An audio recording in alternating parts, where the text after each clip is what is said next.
But speaking of magical, we've got two fantabulous magicians themselves, as they tend to make your elo disappear if you encounter them in the pub lobby. That's right. We've got Lenok versus Marine Lord here on Altai in a one-on-one with two fairly chill, vibing, not too aggressive civs, at least in the feudal age usually. It's going to be the Abbasses and the HRE. And the reason I say usually is because we should remember that both of these civs have displayed signs of aggression in early phase of the game. The HRE with their trip archery range drop is kind of the new rage right now, but back in the old days, does anyone remember getting rushed by an Abbasid player with the Dark Age ram rushing? Not really a thing right now, but I think something I've been seeing a little bit more out of these high-level Abbasid players is their attempts to do it in early phase of the game. They don't fully invest, but they might give it a poke and a prod. And when you're up against the HRE, that might just be exactly what we see. Because you need to find a way to punish Marine Lord a little bit. Because remember, HRE, the early economy is unrivaled. That's a big word, I know. Right now, you're like, what are you talking about, Pigeon? That's absurd. You can't make a statement like that. Everyone has ups and downs. They might have ups and downs, but name me a bigger up than 40% gather and capacity on your villagers for 30 seconds a pop. It's hard to point to any, isn't it? The Rus have some cool economy benefits over hunting. The Chinese can get an extra 20% drop-off. But a sheer 40% increase. Really, the early economy, the only limitation for HRE when you think about it is them picking apart resources close to their base too quickly. Outside that, this Civ is phenomenal at booming up in the early game. And something I've been enjoying seeing in the last week or two is HRE pros understanding that that eco advantage can be utilized early. You don't have to save it for a rainy day, for a cold winter, right? You can invest hard into feudal and you can apply pressure into feudal as long as you're gaining something. And that's what I'm excited to see, especially with these eco civs, is players engaging with that early phase of the game, understanding that, you know, you're sacrificing a technological advantage, but if you can actually gain territory, if you can deny things from your opponent, if you can harass their eco, it's still viable to hang around in the feudal much past your opponent as long as you are doing damage to them. We'll have to see who's going to be the damage maker in this game. Now, remember, the HRE, they are what I call a second-tier Pro Scout Civ. They actually have the surplus resources to go into it, and also, more importantly, they can easily build into like 2, 3, 4 stables very quickly halfway through feudal. So we might see him engage with Pro Scouts. I'm not expecting out of Lenok, but Lenok should at least end up gathering from this network, or like via the network rather, of deer over here, because he should be able to extend with a house into a mill to keep that chain for the Golden Age going, and then also get that efficient pick rate on the deers. And it's close enough to his TC that you shouldn't get raided. You will have to be a little bit careful this high ground, but if you park a scout here, should be safe enough to gather from. Meanwhile, Marine Lord already underway with the Arkan Chapel. This Arkan Chapel feels a little bit wonky, actually. Yeah. Yep. Unless you want stone, I don't necessarily know how I feel about this one. You could have maybe wiggled it a bit further to just about cover the lumber camp. I think it would have been tough, though. I think the way you would have made this work is if you had the mining camp where the house is, but because the mining camp is here, Arkan Chapel a little bit further up, closer for the tree line to be buffed as well, isn't viable. And it looks like he's going to drop the mill right here. So yeah, he's definitely going Pro Scouts. If you're wondering why, guys, going to be Captain Obvious here, but there's nothing here next to the mill, but there are deer right here. He could also just be going farms. I doubt it, though. It's not a great idea to rush into farms as anyone but England, really. Because remember, England, they get that discount 37 wood compared to everyone else paying 75 wood. Excuse me, still dying in real life at the moment. So Barracks is going to be dropped by Lenok. This could be that early ram pressure we talked about. It just could be a preemptive as well in case he gets assaulted by his opponent. Either or is feasible. It looks like tech up times are basic. Yeah. Within 1 second each other. They're kind of in sync. And now this prelate should bank in. I expect a secondary prelate for the wood line if he prioritizes that heavily. It depends what he really wants to build, though. I think for him, it should just be Pro Scouts right now being researched and then a stable being built next. But he might choose to build the stable first. We'll have to see. With the fact he hasn't spent yet, there we go. was about to say, if he kept holding like that, it was suggesting he wanted the stable down first. But Pro Scout's underway, and now push more people into the wood line to ensure he's able to quickly get that stable up and get 3, maybe 4 of these scouts out by the time Pro Scouts is about complete. Meanwhile, in the base of Lenok just continued to chain everything, right? He went for that double racks. He could have dropped the mill here. He still hasn't, which is kind of surprising. But he has gone for the archery range. So looks to me like he's going to get hard aggressive this early game. He's looking for that ram rush we were talking about. Because remember, this is one thing you can do as the Abysses. You already have access to siege engineering. So you can instantly build into the back rams. And also, when you got the castle, you can even instantly build into the Mangonels and Sprions. For now, Marine Lord going to be forced off his gold line. Banks what he can, backs away. Not the biggest deal for the HRE at first, because remember, one cool thing you have is because you build prelates early on, they're not only your buffer unit, they're also your religious unit, and the religious units are able to heal. So the prelate can actually just heal the damage done to you, so you don't necessarily have all these weak, flimsy villages that some players end up with after they come under early pressure. There we go. It's going to be the double archery range. Might even extend into 3 soon. For the moment, it's just going to be 2. This does not feel good, though. You want the stable. You really, really want a stable. The fact you had to go for double archery range and you already researched Pro Scouts, it's a huge smash into your economy. Think about it this way, guys. Like, think about what you can do with 275 gold or just, like, if you talk about collectively what the resource cost is, 350 resource, right? If you had to build an early force, 350 resources is several archers. Right? I know, obviously, it's in gold, but the point is that if you were going to come under this pressure, if you're aware you're going to come under this pressure, there are different options, right? You could have saved that gold, almost had enough for a tech up. You could have also instead had more people and food instead of gold. You could have been switching over mill on this front where the deer are. There's so many options. And Marine Lord, he will at least use the one scout that he's built out of his TC to get some carcasses back. And I love that he done this. It was really important he brought him back to do this, considering that he was about to run out of food underneath the town center. And there we go. Finally goes back to the stable after 2 archery ranges. You have to at this stage. The problem is now your aggression is offset and your tech time is stunted. And Lenok is happy with this. Look what he does. He just falls back. He's content with the fact he's kept a scout nearby to make sure if no one's going on the gold vein. And instead now he's going to go for a second TC.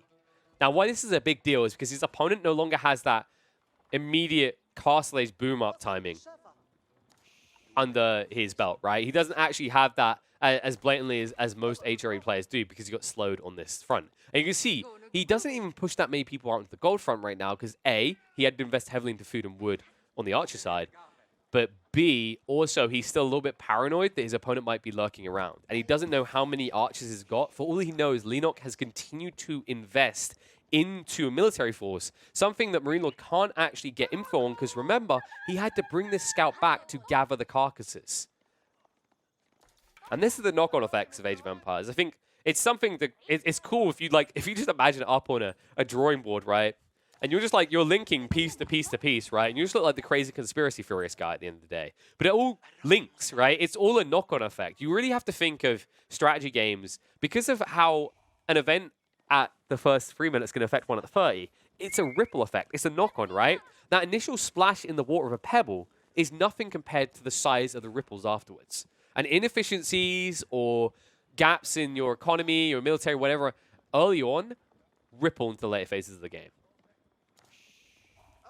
And Marine Lord, he's looking to counter out that ripple with a ripple of his own. A dent into his opponent's economy. The problem is the second TC is already down. There's still some archers on the front here ready to guard. And now that's a problem for Marine Lord. With only archers, what can you do here?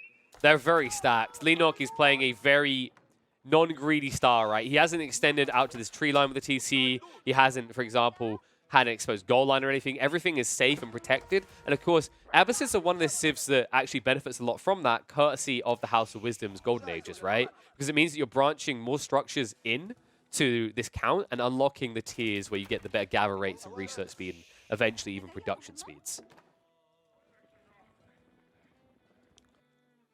Marine Lord, after all that, just about ready to tech up. Remember what we said, right? No matter what you do, unless you keep consistent pressure, your opponent is going to tech up first. It is the HRE. They're just 40% more efficient on the economy front. And when you look at the count, Lenok, although he built the second TC, it's really going to net dividends in the next 5 minutes. There's only a few village difference, right? 6 village difference at this stage in the game. That's not good enough to make up a 40% differential at even 30 villages. Because remember, 30 villages, that's an extra 12.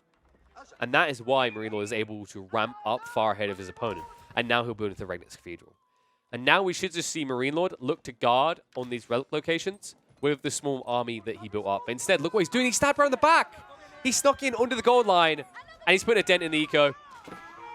Snipes another on the outro. Needs to back off here. He's outnumbered, and it is the home field of Lennox. And Lennox just running through. He's going to lose the Archer army. And Marine Lord, although it was valuable at first, this was silly for the second half. Marine Lord, if he'd actually backed off after killing maybe 3 of the villagers, he would have had the Archers still alive, and they could have contested on the relic locations for your prelates. But now you're in a situation where Lennox, with this many archers, is likely to push out as soon as he sees the Castle Age, especially, onto those relic locations and prevent you from gathering the most crucial element of a successful HRE game, which, of course, is banking relics.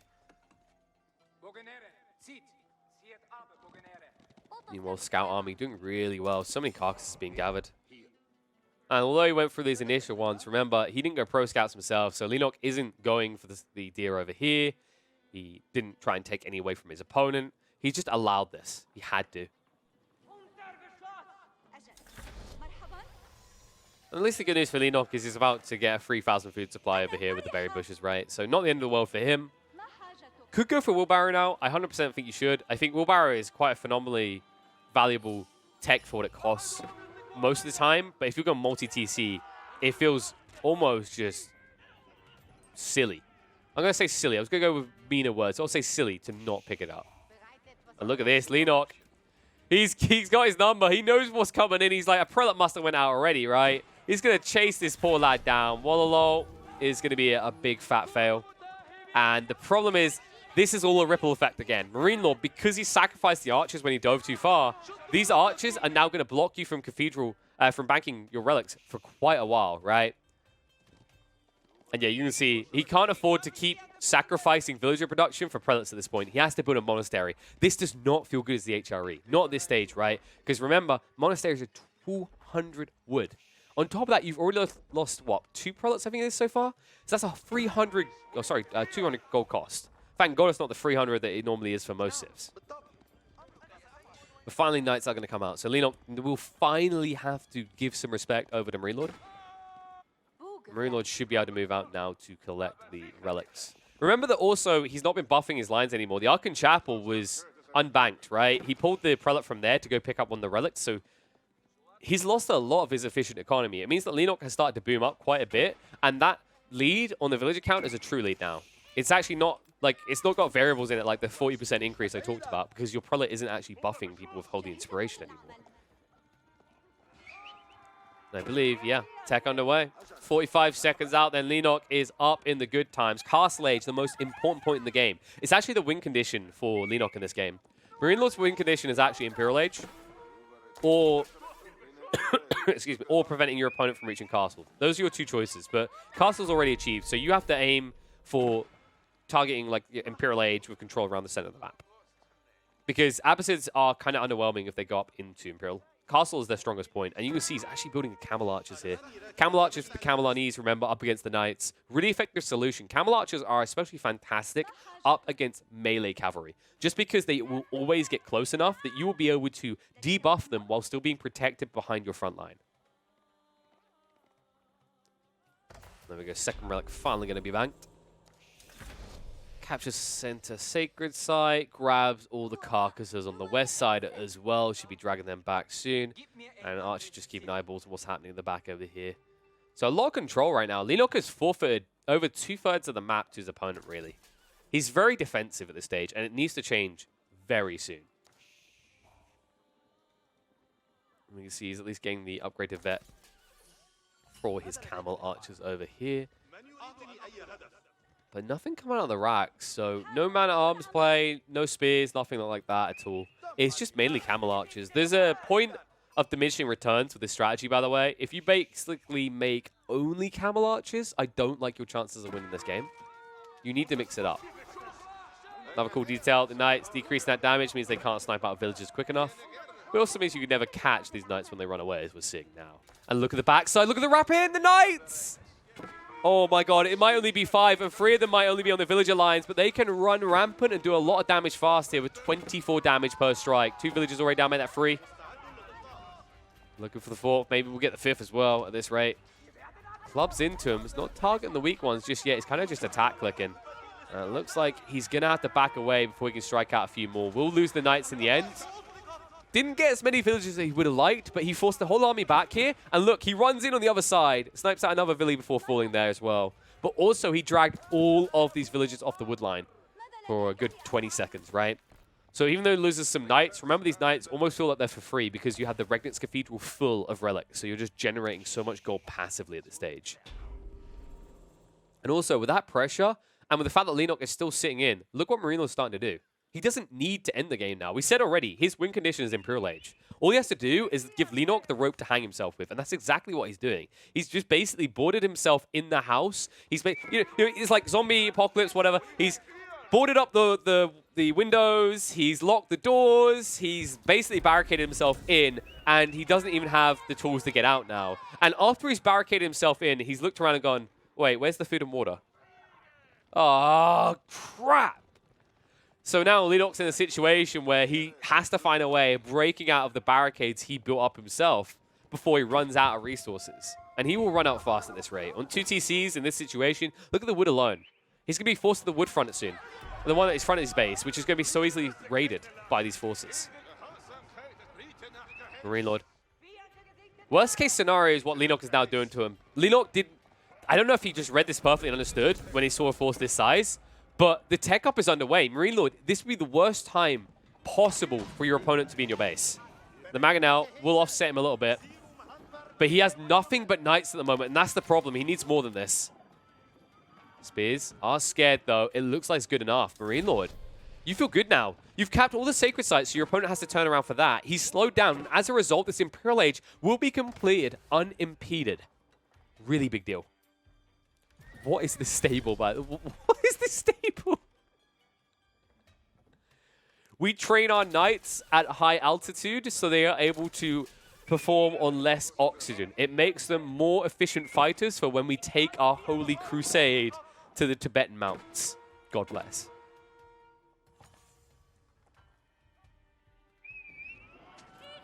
So 2 Mangonels now. Shot out. Forces the retreat. Reasonable hit. Gets a few splashes. Double Spriggle now, though, so Marine Lord needs to keep backing up. He needs to actually push into Spriggles now. Remember that the Albacids, as long as they have the economy, can outscale you on the siege front because they build them out in the field like this. It's the creeping siege we talked about in previous videos. It's such a powerful element of your strategy book as the Albacids. Running your Spriggles in alone, not so much. He's kind of lucky he didn't actually lose both those Spriggles there. But the Knights were far back at that stage, luckily for him. And look at this, straight into the Culverin. Remember, he reached Imperial Age. This Culverin will just rip apart the Spriggles before they can do anything. And remember that he's scaling better now. He essentially has 5 TCs compared to the 2 of Lenok. Marine Lord right now, the eco count. He's about 20 behind. Give it another 2 minutes, and they'll be close to even. Knights moving in. Mangonels looking for their shots. Spearmen are not here. They're putting battering rams right now. Big mistake. Culverin's going to come out. Needs to target right now. Fires in, gets the second one. Third Spriggle's soon to fall. Burns it down and backs away. Needs to back away from the spears quick. Still has 1 Mangonel to play with. Shot in. Not that great. Culverin is trying to back up. They're going to be on top of it soon, though. Brace. Nice brace coming out from Lenok. Engages the Nightline now. But these are now Elite Knights, so they trade favorably up against these Spearmen. And the Camels are trying to make the difference here with the Camel on ease. The minus 20% damage to the Nightline might be good enough. Most of the Knights are gone, but most of the Spears as well. And the Culverin's last thing standing. Marine Lord, he needs to replace his troops quicker than this. Culverin's still backing up. TC's protecting. Remember, all these units are lightly armored, so he's going to lose a lot as he dives in the TC. But he wants the trade. The Culverin costs 1,000 resources. And now he'll move further in, deeper, towards the tree line. Garrison's going to come out.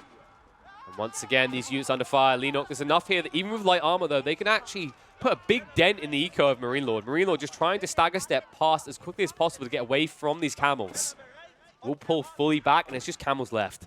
In the meantime, he needs to rebuild his army. He needs to switch over, though. I'm not liking his stubborn stick on just Knights. I feel like just a few man-at-arms here changes a lot in this game.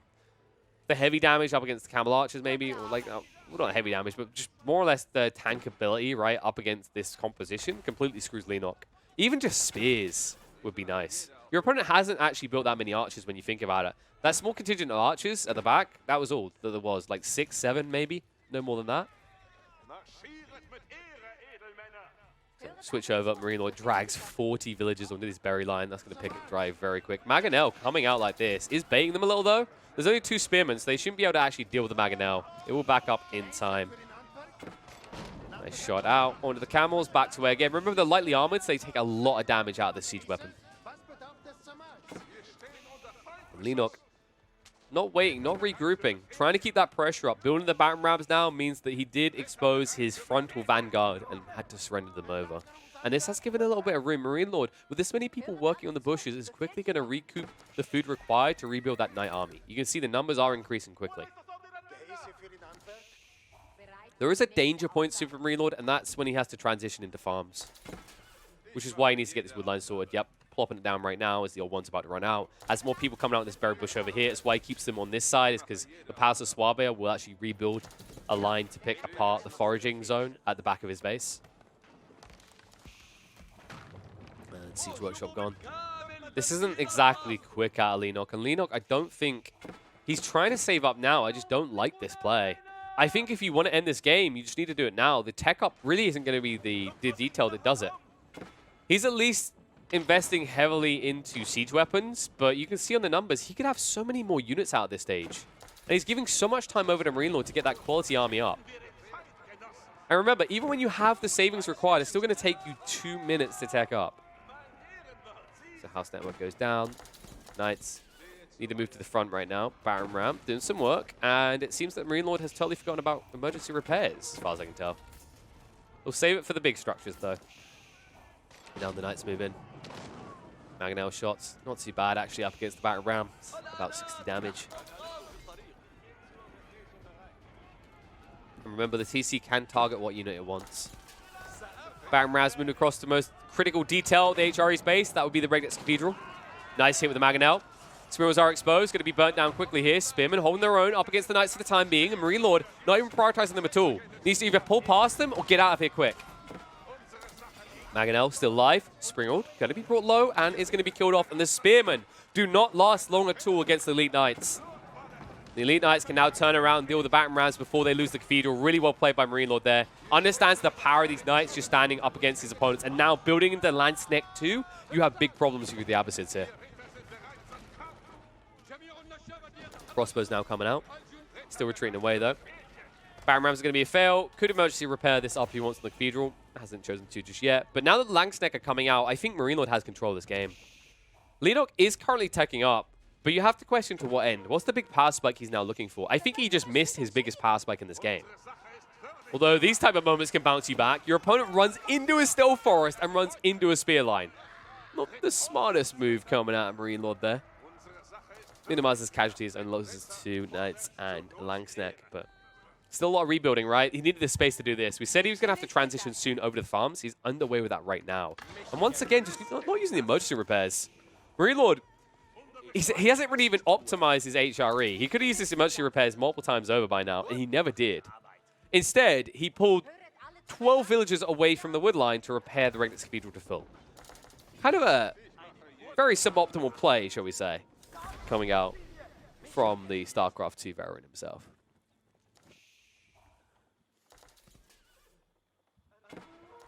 So, how are the wood lines looking? Lenok is picking this drive very fast. And passive gold is still going the way of Marine Lord. And Marine Lord, he's catching up to Lenok's eco count. Langsneck now moving out, cleaving through the Spearmen quickly here. Quick enough, maybe. The Knights are still standing for the moment. Spearmen are almost exposed. Langsneck are low, but not finished just yet. And he'll have to pull away. Good trade coming out from Lenok. Now starting to get a foothold in his opponent's base. And Marine Lord needs to pull the troops back. The Langsneck, no! Okay, these are costly to lose, folks. You can see 60 food, 100 gold. I also don't think he got the blacksmith research. Yeah, no marching drills at all. So you can see how slow they are. 1.25, and they can be up about 1.38. Means that they can't break off from the vet spearmen. If the spearmen get on top of you, remember they get charging movement speed as well, so they move even quicker than 1.25. There we go. Mangonel's built in the front. Sees the switch over to Langsneck. Understands that Langsneck do not like giant rocks hitting them in the face. Who would have thought it? I think most humans don't necessarily like giant rocks hitting them in the face. But definitely not the Langsneck, who at elite status have a very measly 95 health. And here we go. All this farmland exposed because you didn't have room to build it at the back of your base. This is the problem. He put his economy in the front because the HRE can afford to do so with the Palace of Swabia. But at this point, you don't want to lose that economy, right? You don't have surplus in reserve. And now this push in. Well, he's got a foothold, and this time it's going to be a lot harder to get out of your base than he was last time. Not to mention Lenok, I think he's currently beginning tech ups, right? Yeah, it's underway. So you have like a minute to strike, and that's why he goes in. Langstek move in, Spearman force back. Villagers moving on to the Mangonel, sacrificing their life. They only cost 12 food each, so whoop-de-doo. Let the peasants do what you won't wanna. One knight keeping the camel archers busy. Langstek, they cleave through the spearmen, and now the knights can move on top of the springolds. Need to be careful of that Mangonel. One good shot could just put all of these Langstek out of commission, and it brings them low enough that they will be finished off now. Army lost again. Marine Lord slowly but surely surrendering over his base at this stage. Unwillingly so. Even the prelates just trying to do their dance of life. Have no life left to dance with. And I think this game's all but done. Lenok, really well played. I wasn't necessarily the biggest fan of him letting up on the aggression to go for the tech up. I think that was an opportunity that Marine Lord could have bounced back with. But Marine Lord, this transition into racks is too late. And he doesn't have the tech in place. He finally got marching drills, but it kind of feels too little too late, right? He's not able to gap close anymore. And with this foothold, Lenok is going to continue to push in. What's the eco count at now? Marine Lord, he's kept up at 93 courtesy of the Palace of Swabia. My concern is he's running out of things to pick dry at the back of his base. He's resorted to all this stone, but how is he intending to use it? This, on the other hand, could be incredible. If this never gets spotted out, this right here will be the play of the game. Marine Lord sneaking in a farming economy to the south of his main base. And he is greedy. It could easily be exposed if it was flanked to the south where he hasn't even protected. Where he's also collecting boar, by the way. But the problem is Lenok is very kind of one-dimensional in his approach, right? He's very tunnel visioned into the center of the base. So everything else happening elsewhere, he's not aware of until it strikes directly into his own base. There we go, battering rams on the way in. Mangonel's being built, everything being invested by Lenok. Keeps now being dropped in the meantime. Remember, one of the downsides for Abbasids and why we say Castle Age is so important for them is if you wait into Imperial, you don't have bombards. You can't build bombards in the field. Bombards and trebs are the exception. So your siege, actual building siege, good building siege, is battering rams. Mangonels, of course, have been buffed, so they're not that bad against buildings anymore, but they're not the quick, rampant sieges you're looking for. The Mangonel shots coming in on the primary TC. Remember, we still got the emergency repair to work with. Keep on the side. Spots out a few crossbowmen, and will force Lenok into the center. Has no other choice now. Now, does he remember emergency repairs? Please remember emergency repairs. Come on.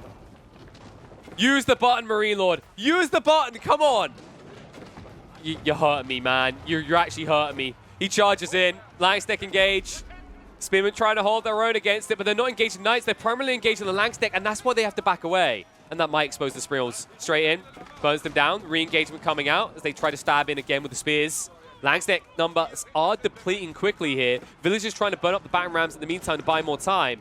But once again, it's going to be a fail, complete with Marine Lord. Pressured into going early, still loses the Regnitz Cathedral and ends up losing the army. And I think he just lost the game because despite his efforts to keep his food economy going in the back, he no longer has a way of getting gold.